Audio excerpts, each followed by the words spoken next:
Amid growing protests seeking ban on the Awami League as a political party, the interim government finally took its stance.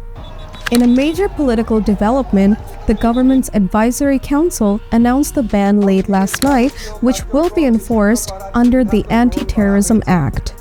However, the ban won't be permanent. Instead, all activities of the former ruling party, including online presence, will be suspended until the International Crimes Tribunal completes its trials of both the party and its leaders.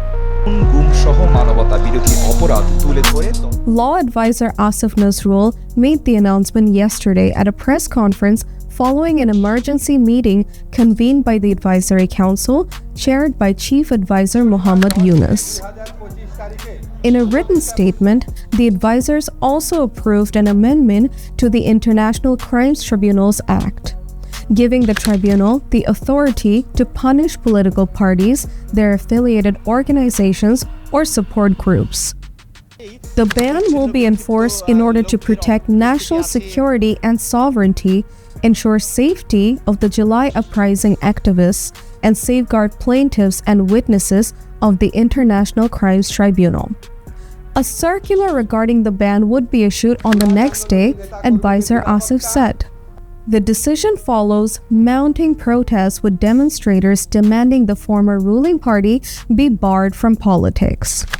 Thousands of protesters had been on the streets following a mass rally in Shahbag led by the National Citizen Party. Celebrations broke out in areas including Shahbag, Intercontinental Dhaka, Bangla Motor shortly after the announcement.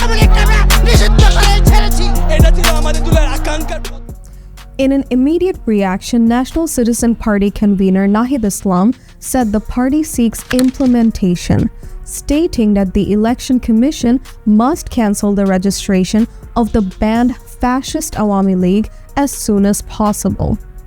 We must continue our movement on the July proclamation and the issue of justice.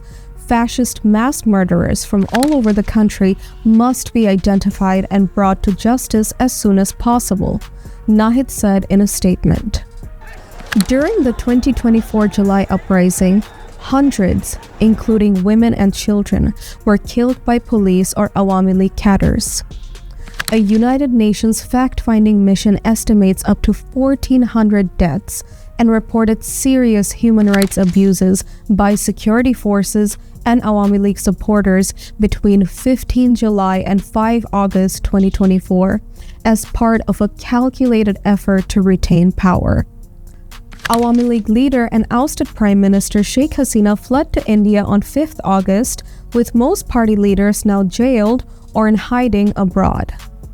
In October last year, the government banned the Awami League student wing Bangladesh Chhatro League under the Anti-Terrorism Act 2009 amid demands from the Students Against Discrimination.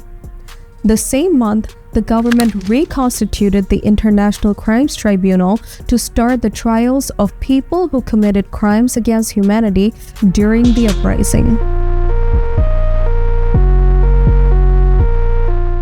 A second International Crimes Tribunal was later formed to expedite the trials and address the increasing number of cases filed.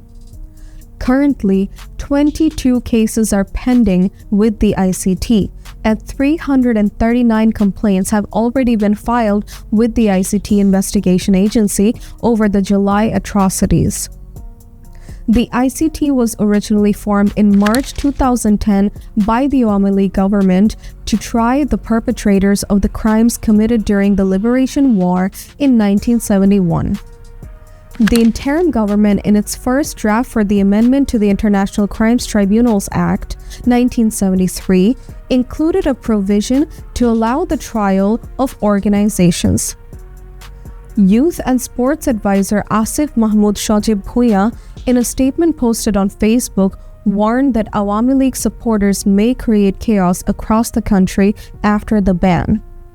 I urge everyone to be alert and vigilant, he said. The Awami League, a party which was formed in 1949 and led the Bangladesh Liberation War in 1970. The Awami League, a party which was formed in 1949 and led the Bangladesh Liberation War in 1971, strongly rejected the government's decision, reads a post on its verified Facebook page.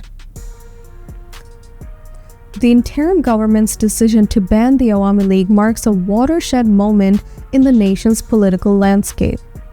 The interim government insists that this is about justice, not politics. But as tribunal hearings are set to begin, the nation watches closely. Will the ban bring peace or more polarization? Stay with Centrist Nation TV for continuing coverage.